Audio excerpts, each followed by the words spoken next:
Your next logical question is, okay, Spencer, get it. Inflation is high. What does that mean for mortgage rates? What does that mean for investing? What does that mean for my options?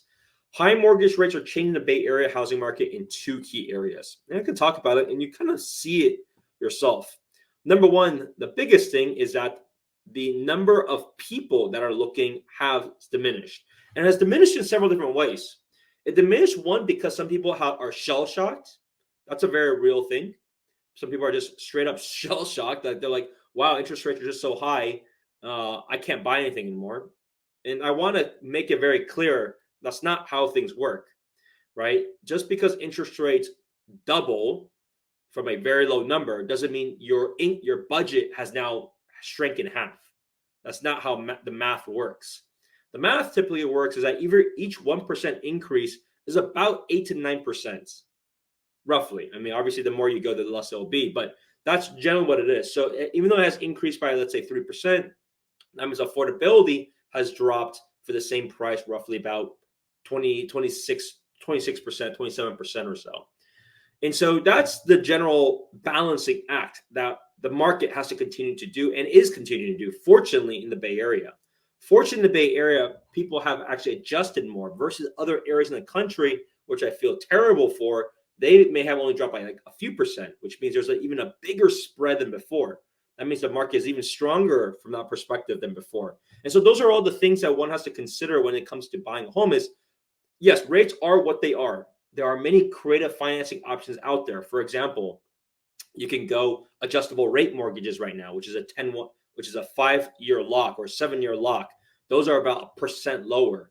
What you see on average here is actually quite high numbers. The reality is actually numbers are lower than this was publicly advertised, especially when it comes to jumbo rates, because a lot of the big banks are still competing for business in that front. So there are still a lot of opportunities. At the end of the day, you just need to simply run your numbers, understand, okay, rates are what they are.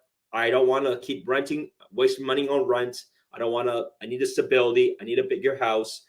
Then figure out what the number is and actually look for there. It's just one variable as part of the equation. People tend to forget that. But the benefit is there is less competition out there, as you can see. So there's a whole lot less overbidding. There's a whole lot less activity. And that does present a challenge moving forward too. What we'll see is because there is significantly less, you can see there's a 29% drop in year-over-year home sales. It's a combination of two factors. It's the buyer demand is less, but it's also the aspect of less new listings that come on the market too. And so if you don't realize that and don't see that, that's just the nature of what happens is because we haven't had this massive layoffs or a lot of unemployment, there's not much need. So people are then potentially converting that into a rental. So you see that a lot. They just delist it. Mentally, seller doesn't want to do it. And so we're going to have this kind of ongoing situation until one side kind of gives more than the other.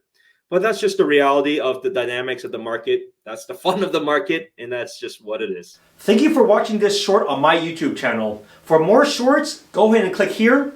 For more live streams, you can go ahead and click here. I'll see you in the next one.